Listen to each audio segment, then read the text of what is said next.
completely forgot that on Zoom, sometimes because you see the participants, it kind of cuts out some of the PowerPoint. So you might need to do a little bit of like maneuvering of the participant screens just to read all the quotes, but I'll read them anyway.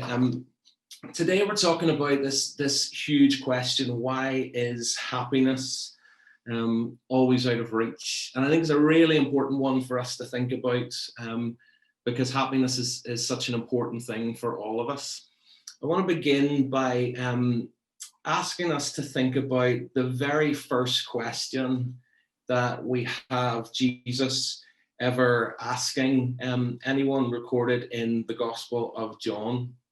And the question is this: what are you looking for? What are you after? What are you seeking? What are you looking for?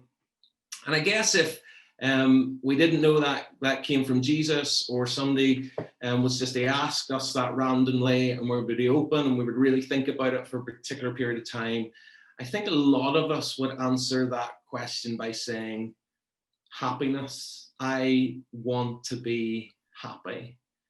And of course, there's nothing in a sense wrong with that. That's that assumption that happiness is probably the most important thing in life is enshrined in all kinds of places. That idea that happiness is the most important value, the most important thing to have, is something that permeates our culture in all kinds of different ways. Everything from just pithy maxims that say things like, well, whatever makes you happy, or as long as you have your happiness, to advice from celebrities, both past and present. So one of the most famous actresses of the 20th century, Audrey Hepburn, said this. She said, the most important thing is to enjoy your life and be happy. It's all that matters. Or John Lennon, another extremely famous celebrity of the 20th century, said, don't underestimate the importance of happiness. As long as you're happy, who cares what you do? And that's not just in celebrity culture. This actually pursuit of happiness affects some of the most important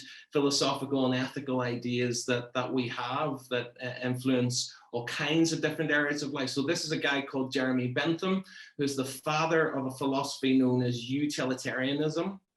And basically utilitarianism says this, that the truth is that the greatest happiness for the greatest amount of people is what determines right or wrong. That's what Bentham said, and that's what most people base their ethics on. As long as you don't harm anyone, whatever gives the most amount of happiness to the most amount of people, then that's fine. And often that influences areas like medicine today, where we often talk about not just the quantity of life, but the quality of life. And what most people mean by that is something to do with how much happiness or well-being you have. And it's also enshrined not just in ideas and culture, not just in celebrities, but there are some whole nations in our world that are built on this idea that happiness is one of the most important things to pursue. This is Thomas Jefferson speaking in the Declaration of Independence. That idea, when America was founded in 1770 something, and they decided, okay, we're going to build this new nation. What are we going to establish it on? What's going to identify this nation? What are our values going to be? Where are we going to start? And they started out with some of the stuff that we talked about last night, that he said, we hold these truths to be self-evident, that all men are created equal, that they're endowed by their creator with certain unalienable rights, and that among these rights are life, one of the most important things, liberty and freedom is another thing. But they also chose that the next important thing, or in that trinity of most important things, would be the pursuit of happiness. And I guess because happiness becomes one of the most important things that we're told that we need to have in order to have a fulfilled life and a meaningful life, then naturally the expectation comes that we ought to achieve this. We got to actually pursue this. This is the thing that makes like living without it or without enough of it, life isn't worth living. And that affects people's sense of importance of what life is all about. And even on an events week like this, where we're asking people to think about Christianity, sometimes this whole question of happiness keeps people away from thinking seriously about God. I have people who say to me all the time, well, why do I need to bother with God? I'm happy as I am, as if I've already got the best thing that's important in life. And then they can look at other Christians who maybe do have faith and who are following the Lord, but whose life is tough, whose life is not going as well in terms of happiness or material or relationship stuff as other people. And it can, if happiness is the most important thing, it can raise real questions. Because happiness is kind of held up as this highest virtue, this thing that we need to all be real and to be human and to have a life worth living. We got to pursue it. I don't know if how many of you guys have seen the film The Martian. Obviously, I can't ask for hands. But The Martian's a film about humanity's first expedition to Mars, and it stars Matt Damon, as you can see in the photo there. And of course, the story is that something really bad happens to the space team that's sent there. They initially think that he's dead, and so they exit Mars in order to save themselves. And what happens is that Matt Damon's not actually dead, and he has to learn to survive on Mars when help is 140 million miles away. And at the end of the movie, spoiler alert, but it is quite an older movie now, so if you haven't seen the end of it, sorry, not sorry about the spoiler alert. But he does get rescued, and he ends up, the last scene in the movie is where he is talking to, he's a big celebrity now, everybody knows him, he survived this great ordeal. He's in the NASA Academy speaking to some of the astronaut cadets. These are high-functioning, educated, high-achieving people. And he's talking about lessons from his experience on Mars, but also sort of broader life lessons. And he talks about the importance of them applying themselves, of working hard. But then the last sort of thing that he says in the movie is this. He says, at some point, when you're involved in this stuff, you're going to be presented with a problem. And if you solve that problem, you'll be presented with another problem. And then the last line in the movie is this: if you solve enough problems, then you get to come home.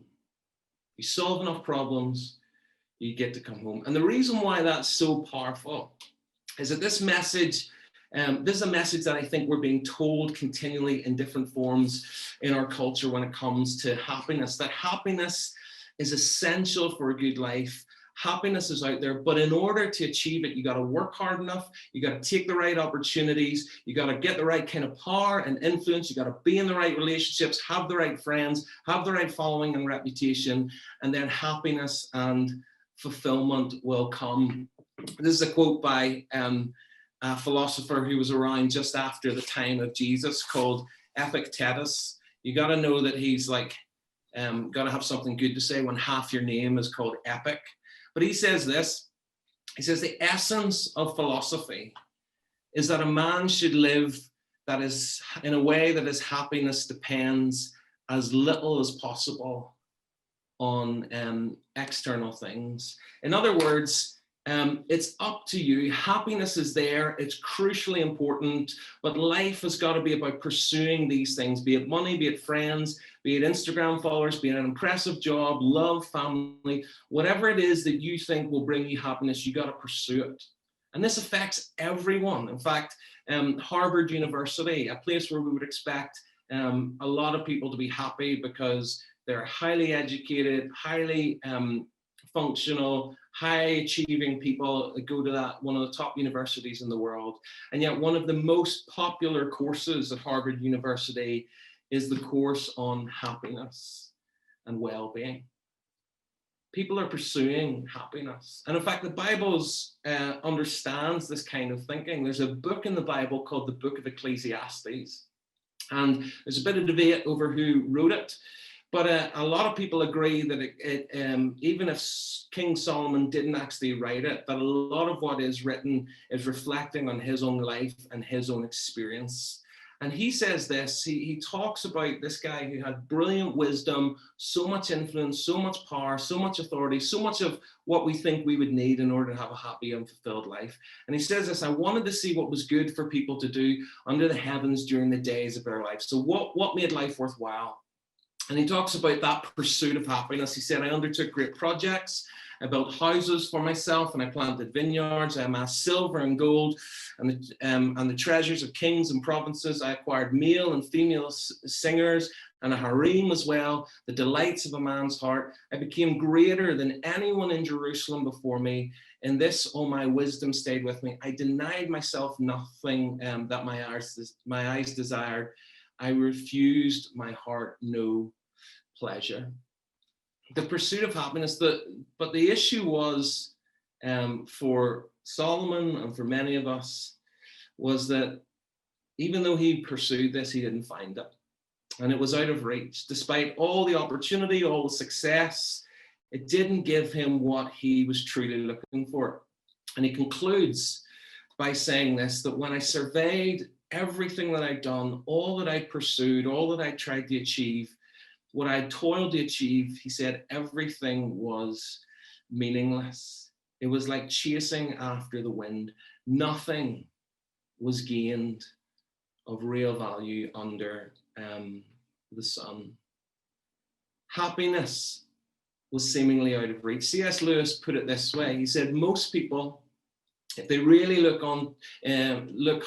if they really learn to look into their own hearts, they would know that they do want acutely something that cannot be had in this world. There are all sorts of things in this world that will offer to give it to you, but they never keep their promise. The longings which arise in us when we first fall in love or think of a foreign country or first take up some subject that excites us are longings that no marriage, no travel, no learning can really satisfy. He says, I'm not speaking of what would ordinarily be called unsuccessful marriages or trips or so on. I'm speaking of the best possible ones. I'm speaking of, there's always something, he says, that we grasp at in the first moment of longing that just fades away in the reality. The spouse may be a good spouse. The scenery has been excellent. May have even turned out to be a really good job, but that thing that we're ultimately looking for, has evaded us. And he's not wrong. This is an experience that loads of people have found to be the case. Marcus Pearson, the creator of Minecraft, sold his game company to Microsoft a number of years ago for £2.5 billion. And we would expect that somebody with that kind of money would certainly be happy. And he tweeted in 2016 saying this, he says, I'm hanging out in Ibiza with a bunch of friends, partying with famous people, able to do whatever I want, and yet I've never felt more isolated. Or Freddie Mercury, one of the most iconic musicians of the last 100 years, who said, you can have everything in the world and still be the loneliest man. Success has brought me world idolization and millions of pounds, but it prevented me from having the one thing we all need. And even, this is a friend of mine called Tracy Trinita. She was Indonesia's first supermodel on catwalks all across the world, New York, London, Milan. She was the face of Benetton in the late 90s and around the millennium. There was a famous clothing and fashion company called Benetton, and she was one of the faces, covers on Vogue and things like that. Everything that I guess people are told in order to make them happy. She was famous, she was hanging out with celebrities, but she talks about a deep emptiness that everybody is putting on the face of happiness, everybody's putting on the face of success, but underneath there's a deep longing.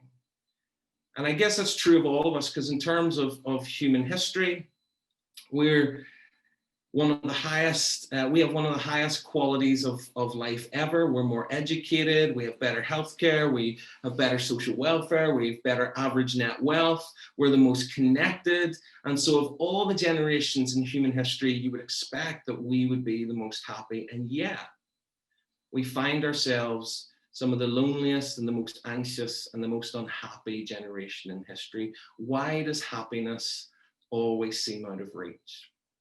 Well, for the last few minutes, I just want to leave you with three suggestions for why I think that is. The first reason is this, that we don't really know what happiness is or where it can be found. If you were to go onto Google, or if you search in dictionary definitions for happiness, interestingly, we struggle to really define what happiness is, even though people are pursuing it, even though you're running courses in top universities about it, we struggle to really know what it is. Most people agree that it's a feeling, and that somehow it's related to joy. But then when you look at the definition of joy, it only talks about a high quantity of happiness. So we're not really sure what happiness is. And because we're not really sure what happiness is, we really struggle to know exactly where we should look for it. And sometimes, often throughout our lives, we look for it in different and sometimes contradictory places. So sometimes when you're young, and I accept this is a sweeping generalization, but sometimes when you're young, we're told that happiness in a sense is all about the drive. It's the drive to achieve grades, it's the drive to have sporting success or music success or success in arts, it's the drive to be popular, to be an influencer, it's the drive for romance and sex and appeal, it's the drive to be somebody and to experience good things. And then when you get a bit older, sometimes the pursuit of happiness is actually the opposite of that. It's not about the drive, it's about being settled, being stable in your family, being stable in your relationships, being stable and secure in your finances. And so one of the reasons I think why happiness is constantly out of reach is because we don't really know what it is, and we're constantly confused about where it can be found. The second reason why I think that happiness is always out of reach is because suffering is inevitable. The reason why I think that Epictetus quote about happiness not being allowed to depend on external things, but purely being about what we're in control of, the reason why I think that's not so epic is because it isn't a true picture of life. All of us know that our lives are in some way contingent and dependent on external factors outside our control. I can remember talking to a guy in Stratford in London who had bought into the idea that happiness and meaning and fulfillment was purely about your effort. So he had read a lot of self-help manuals, and he believed that anybody who wasn't happy and satisfied with their life was purely lazy, purely wasn't ambitious enough, purely wasn't driven enough, purely didn't work hard enough, purely didn't have enough influence. And we sat over coffee, and he told me, that is what I am pursuing, that is what I want, and I'll get it. And I remember talking to him and saying, yeah, but that assumes that everything in your life will go the way you want it to. That assumes that everything that happens in your life you are in control of. And I think if coronavirus has taught us anything, it's told us that no matter how rich or careful or calculated we can be with our lives, we are not in control of everything that happens. Some of us are born in parts of the world that have far less opportunities. Some of us, our parents divorce, or we lose a parent, or we get sick, or we fail, or someone we love betrays us. And it deeply affects us and impinges upon our ability to pursue happiness. And the reason why there's a problem with sourcing our happiness in our own efforts is that there's constantly things that are outside of our control that will hinder our ability to achieve what we want to achieve. And sometimes that means that we don't achieve them, and then we're devastated, but sometimes it means that we do achieve them, but we actually find, as we've already seen, that they're not enough. And that can be devastating, not just because you lose a parent, or not just because you lose a relationship, or not just because you lose an opportunity or a job or something like that, but because you have placed your meaning and your value and your ultimate worth and the thing that makes your life significant in those things. And that's really difficult thing to lose. David Foster Wallace, he's since passed away, but he was an atheist writer in America. And he talked about this, was really, really honest. He talked about this in relation to worship. And he said this: in the day-to-day trenches of adult life, there is no such thing as not worshiping. Everybody worships and pursues something. The only choice we get is what we worship. And an outstanding reason for choosing some sort of God or spiritual thing to worship is pretty much anything else you worship will eat you alive. If you worship money and things, and if they are where you tap your real meaning in life, then you will never have enough. Never will you feel that you have enough. Worship your own body and beauty and sexual allure, and you will always feel ugly. And when time and age start showing, you will die a million deaths before they finally plant you. Worship power, and you will end up feeling weak and afraid, and you will end up feeling weak and afraid, and you'll never, and you will need ever more power, over others to keep the fear at bay. Worship your intellect, being seen as smart, and you will end up feeling stupid, a fraud, always on the verge of being found out. What's he saying? Well, he's basically saying this, that it's not necessarily that these things are wrong, but when you give them that sense of value and importance, and you aren't able to achieve them, they're devastating. G.K. Chesterton said, I'm absolutely convinced that meaningless does not come from being weary of pain, but it comes from being weary of pleasure. Even if we get these things, we often find that they are not enough. And so the final thing that I want to say is this. One of the reasons why I think happiness always seems out of reach is, one, because we're not really sure what it is or where to find it. Two, is because life is fragile and there are loads of things outside our control that can affect it. And three, because happiness itself is not enough. This was my story. When I grew up in a really stable, loving family in Northern Ireland. I did well at school. I was on the sports team. I was well liked and appreciated. I had friends. I had everything that I needed in order to, that people told me in order to have a happy and fulfilling life. And yet as a teenager, I found myself in such a dark place because it wasn't enough. Everybody told me this will give you happiness. This will be what will make your life worthwhile. And compared to others, I was doing really, really well. But it just wasn't enough. Even though I was happy, even though I had a lot of fun, even though I had all those things, it just wasn't enough. And I think the reason why is because we're not just made for happiness. Happiness is not the only thing that we are meant to be pursuing. One of the things that really matters is truth. There was a professor at Harvard who a number of decades ago did a thought experiment with his students to say this. He said, if you could wire yourself up to a happiness machine, which would give you all the happiness that you've ever dreamed of, the feeling of falling in love for the first time, the feeling of winning an Olympic gold medal, the feeling of graduating at the top of your class. You could have all those experiences, but the reality is kind of like the Matrix. You're plugged into a machine and it's not really real. It's just real in your experience. Would you want to be plugged into that machine? And every one of them said, no. Why? Because we don't just want to have these experiences. We want to know that these experiences are real, and truth matters. And I think one of the truths that matters is this, that there are things in our life that none of these other things can satisfy. And C.S. Lewis said, if I find in myself desires which nothing else in this world can satisfy, the only logical explanation is that I was made for another world. And I think one of the things that we're made for, way more than happiness, which is often just a feeling, is purpose and meaning. It's not good enough to simply know that you exist. You need to know what you exist for. And I think we exist for way more than just happiness, because happiness can be lost. Viktor Frankl was a German psychotherapist who survived the Holocaust. And he wrote a book called Man's Search for Meaning, and about how his happiness was taken away by the experience of the Holocaust. Basically, he and his fellow prisoners lost everything.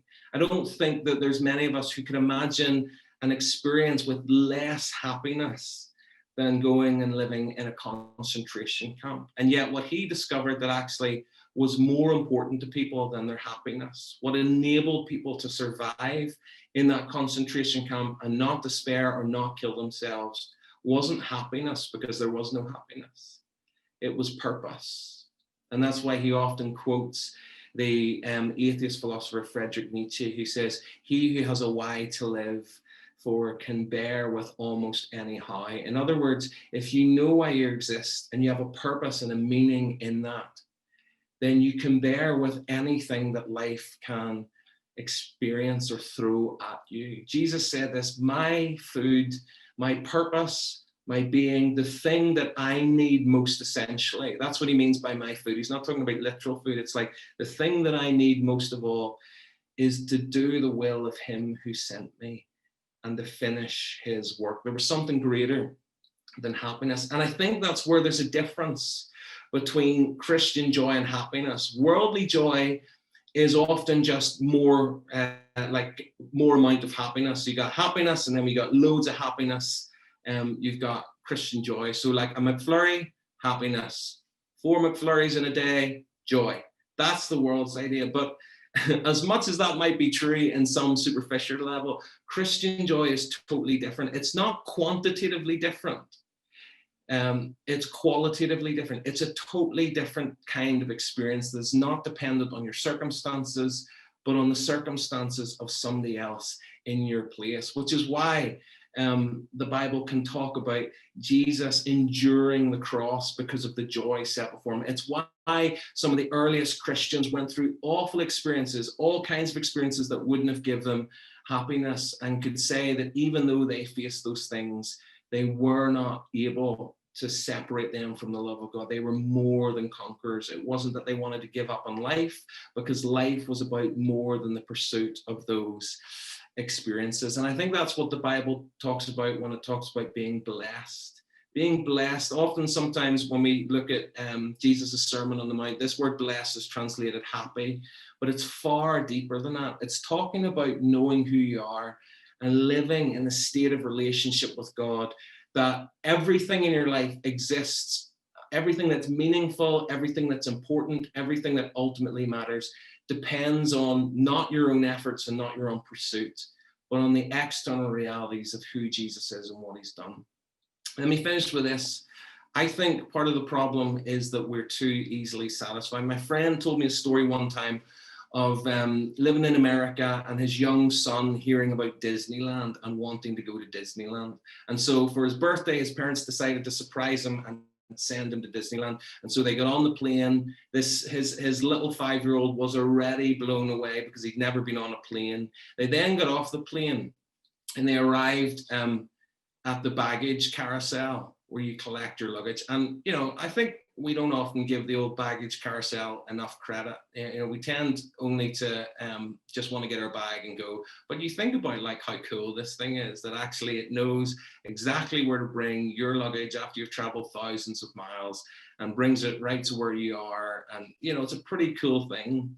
And this little boy was seeing it for the first time, and he was blown away by this. This was just, as far as he could understand it, this was just the greatest thing. And he said to his parents, "I'm so happy that we've come to Disneyland. This is amazing." He's standing looking at a baggage carousel, but he thinks it's Disneyland. He thinks that it's all there is to be, and he doesn't realize that there's far more. And it may well be in this pursuit of happiness and the pursuit of these happy experiences that that's what we're doing. That we're looking, that, as C.S. Lewis says, we're far too easily satisfied. God wants us in that sense to have an experience like Disneyland that's deeply meaningful, that even though our happiness and our circumstances fluctuate, who we are and what our purpose is cannot change. And that's in a sense what Jesus offers when he says, "I'm the bread of life."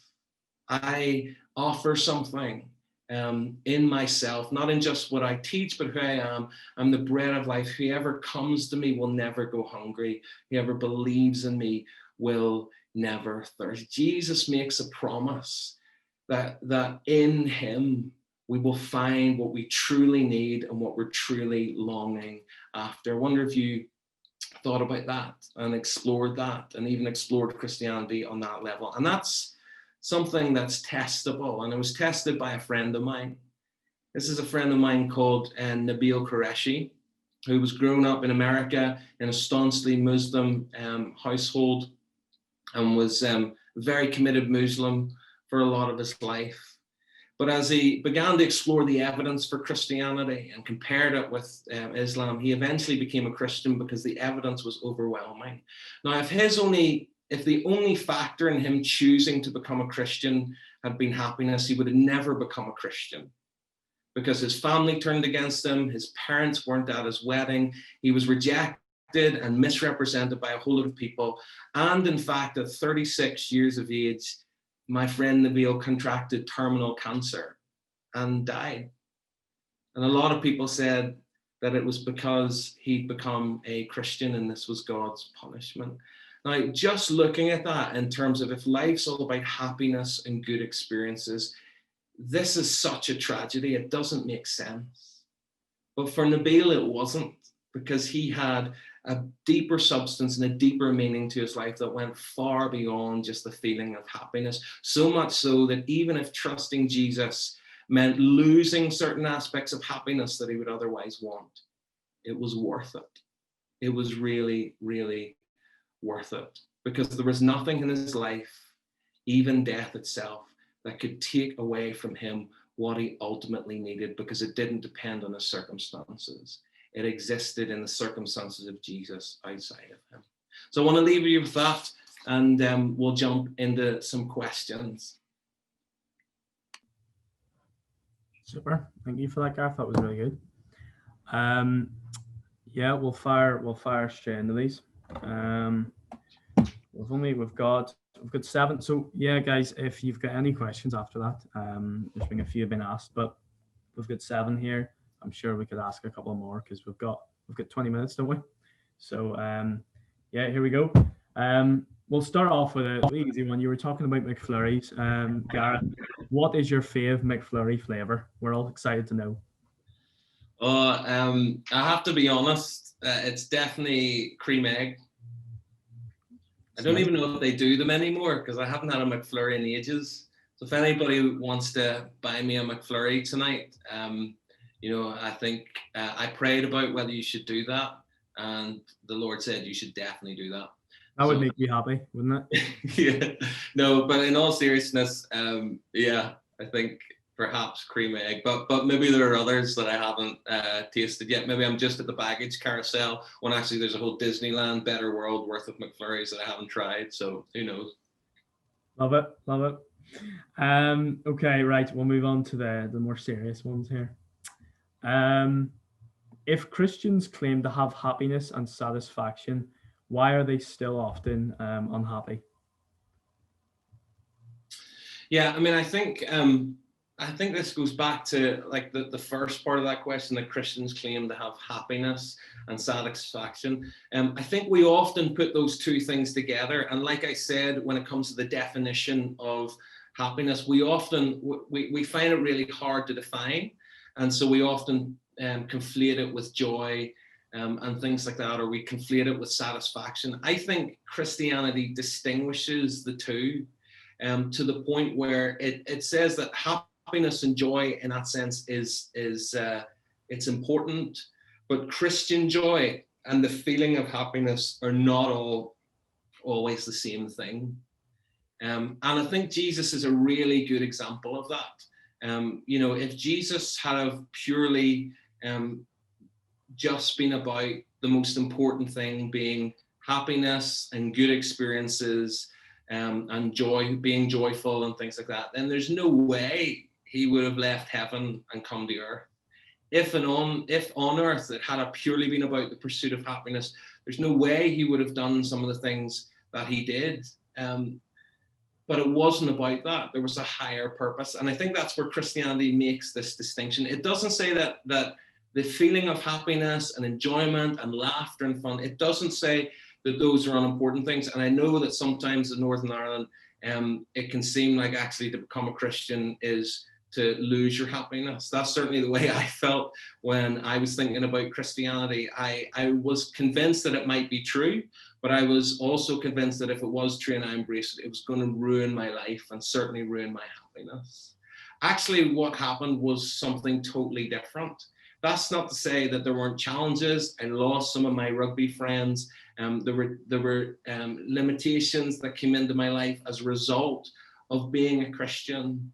And so in that sense, if it was only about happiness, then yes, I made a loss. But at the same time, I think what Christianity offers is way more than happiness. It's like happiness is just one part of a much bigger whole that God offers us. And the thing is that whether that's purpose or meaning or what I've defined as Christian joy, I think those things, the security of those things exist outside of ourselves so that they don't fluctuate, so that Paul can like be in a prison or be rejected or be unsure if the verdict over his life is going to be execution.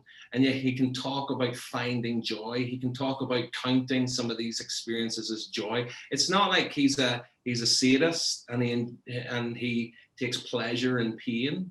But it's that actually these experiences don't affect Christian joy. They might affect happiness. I'm sure he would have rather been hanging out with his friends than sitting in a prison, but there was something more. And I think that as Christians is what we got to distinguish, that there's something more than just, there's something greater than just that experience of happiness. Super, thank you. We'll move on. Surely happiness is only temporary. Should we not be striving for joy and peace, which are learnt states of being to lead us in this hectic life? I'm not sure if I've said all those correctly. Learned states, maybe? Learned. I don't know. Go for it, Gareth. Yeah, I mean, I think I wouldn't say happiness is temporary in the sense that like it won't always be there. I think it's unpredictable is what I would say happiness is. And I think that it's uncertain and it does fluctuate because, as I said, suffering and uncertainty in life is inevitable. So I think actually we should be striving for joy and for peace. And it's really interesting. One of the most influential Christian thinkers in human history is a guy called St. Augustine.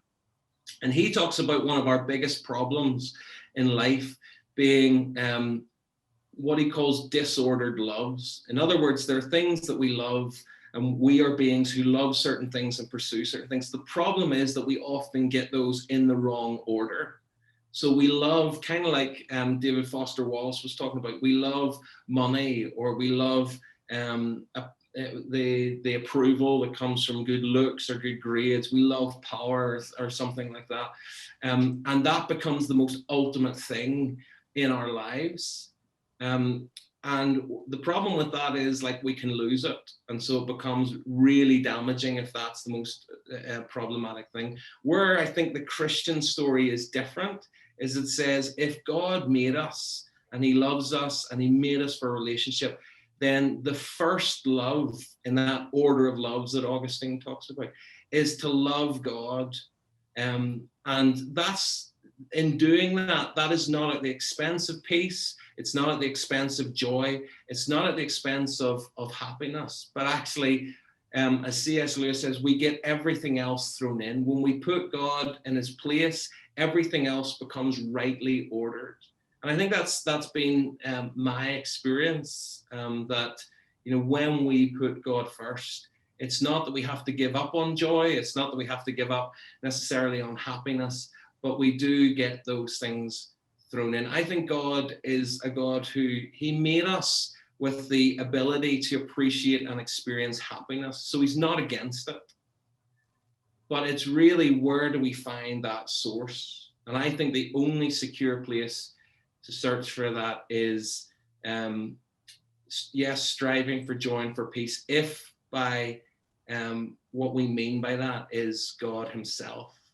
Because these things can't be disconnected. If God is who he is, and he's the source of joy, he's the source of peace, he's the source of happiness, and the only true way to find those things is to find him and make him our first love. Thank you. Going to go into the third one here. It's quite similar to the first one, but talks about does Christianity take away pleasure? Do Christians just deny themselves satisfaction from the world every day? It again, like it depends what you mean by pleasure. So, I have experienced a whole load of pleasure in my life since becoming a Christian. And this was, as I said, this was my assumption that, even if this was true, it was going to ruin my life.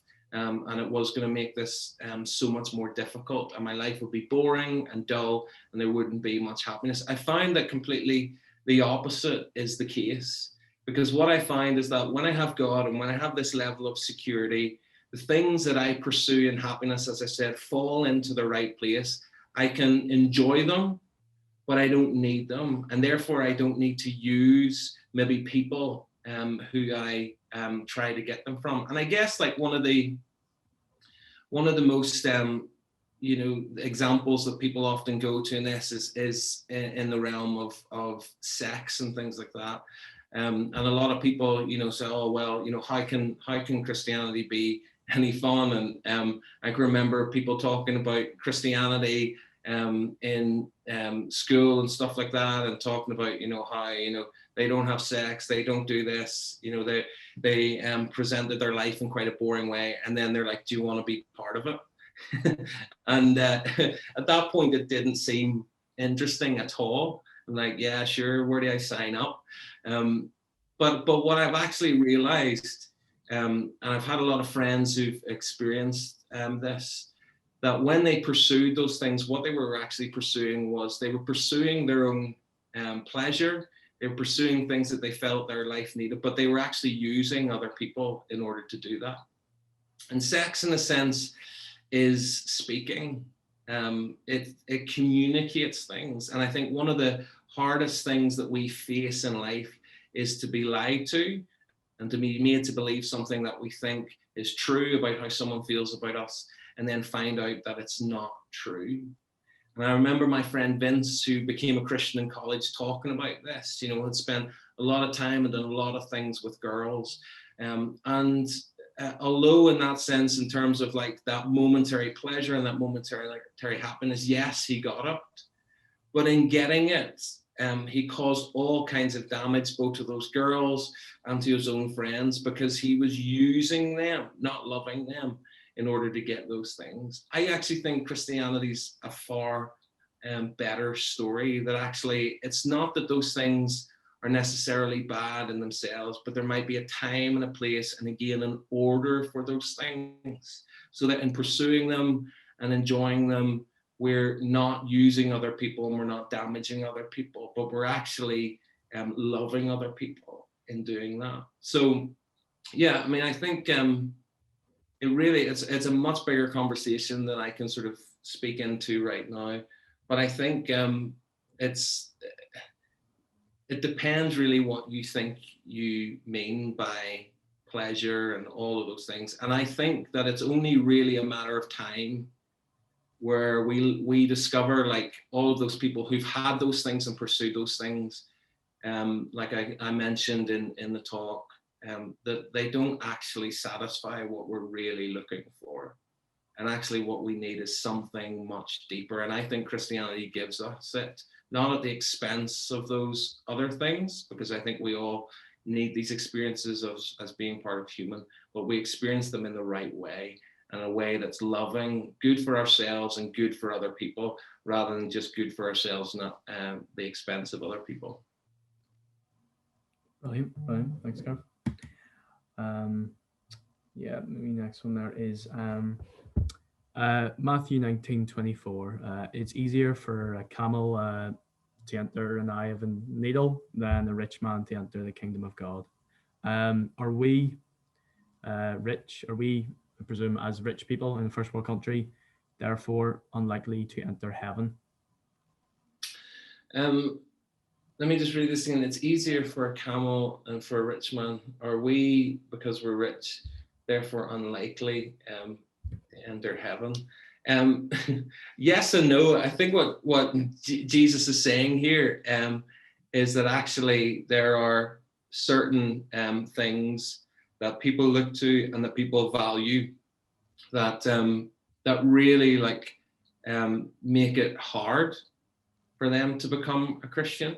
So I mean, I've spoken to loads of people. I've talked to philosophers who, in their moments of greatest honesty, they've said that they've looked at the evidence for Christianity and found it quite convincing, but they're not prepared to become a Christian.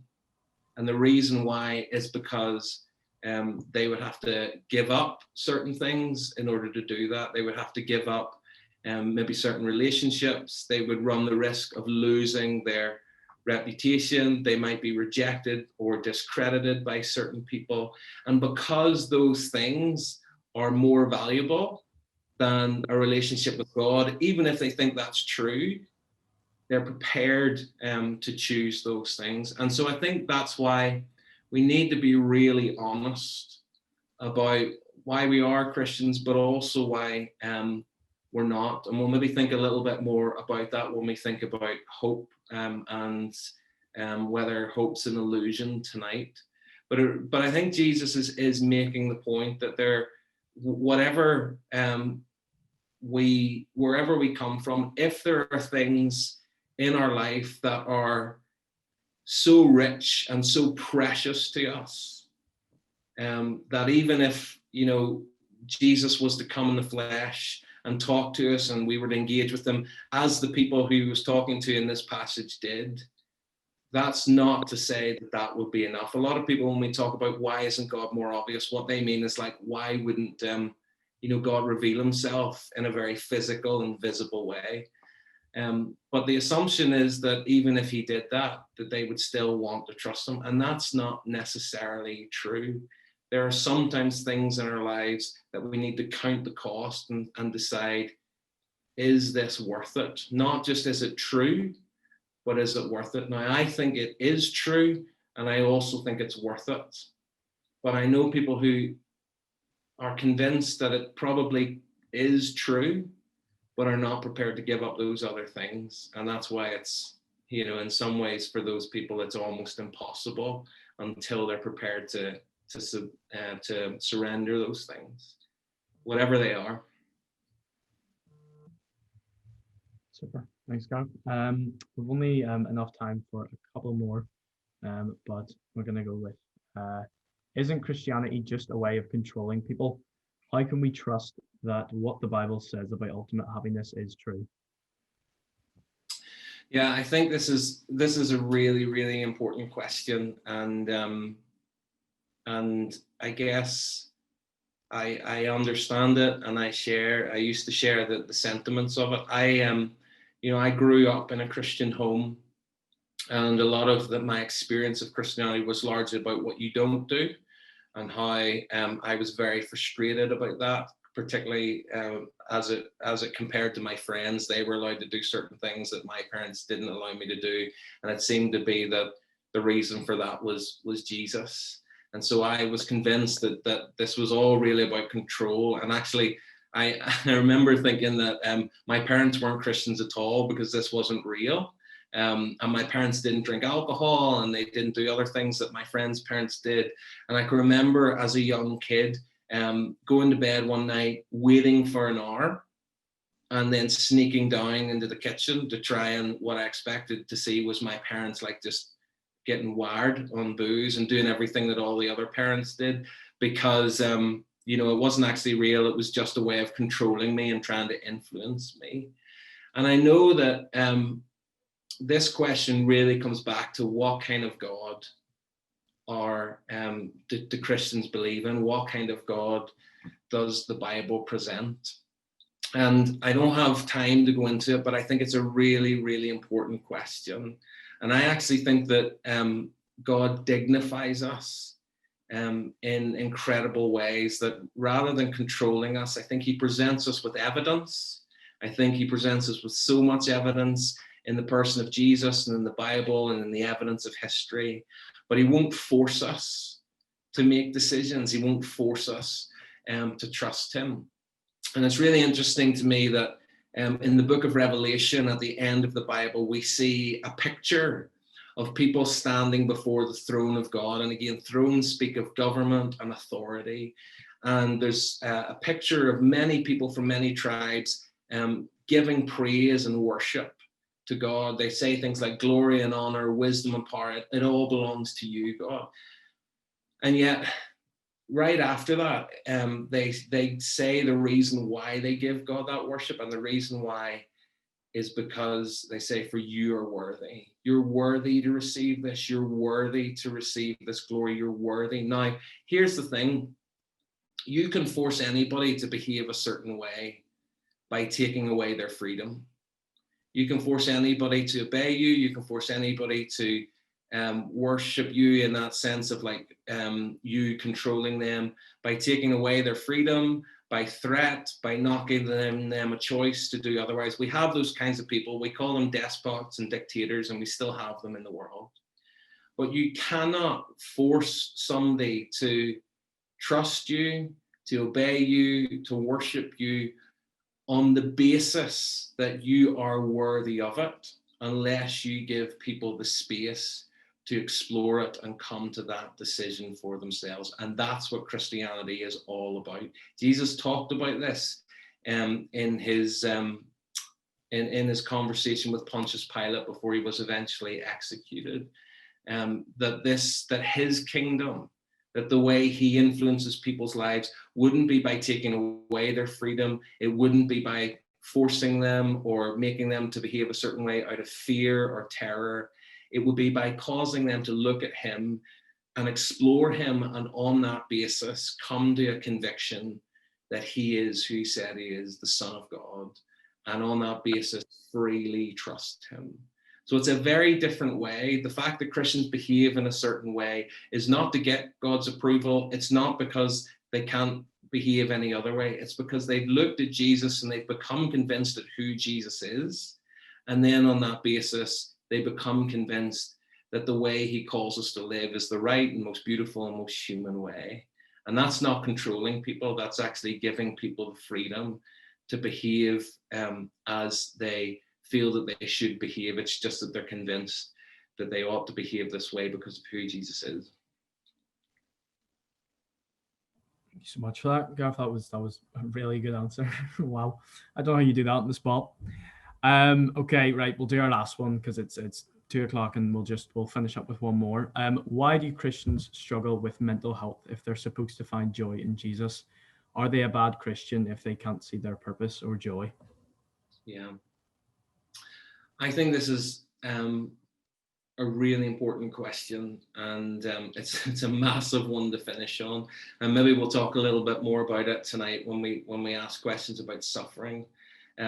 But if this is your experience, and this is not just a kind of abstract question or a theoretical question, but it's a question that comes from experience, I want to just say that I'm really sorry that this is your experience.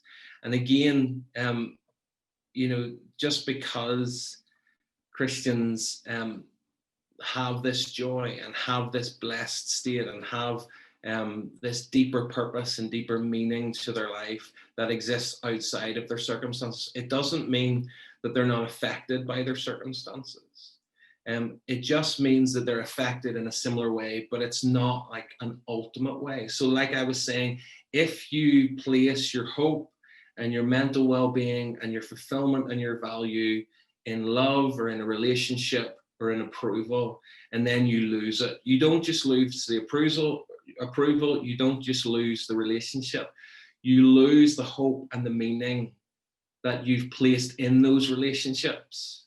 And people can live without relationships, but people can't live without meaning and without value. And I think that's what Christianity does. I think it says that these things are important, but they're not all important. And I think when we look at the Bible, we see actually some of the greatest examples of men and women of God in the Bible struggled with this. I think the Bible takes our mental health and our mental state really, really seriously. But even people like Elijah, who after one of the most impressive moments in his ministry, finds himself getting ultimately depressed and says to God, I don't want to live anymore. And God takes that really, really seriously. So just because, we have these promises and we have this qualitative difference, I think, in terms of just the emotion and the feeling of happiness, because we have something deeper, doesn't mean to say that we're not affected by those things. But I think we don't have to be ultimately affected by those things. But even when we are affected by those things, I think God shows us that he really cares. He's not disappointed in us. He's invested in us. And he's also given us a community of people who should be humble enough and real enough to know that Christians struggle with these things and come alongside. And actually, Christians are commanded to bear one another's burdens. And that's fulfilling what God wants for us. So, it's a massive question.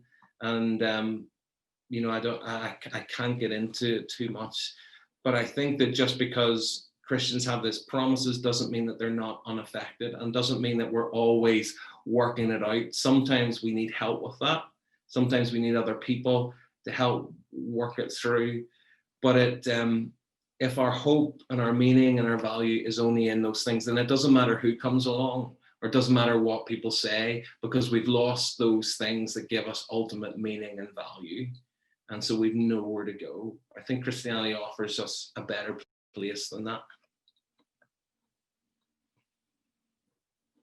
Super. Thank you so much for that, Gareth. That was a brilliant week Q&A, and I'm sure, as you said, tonight's tonight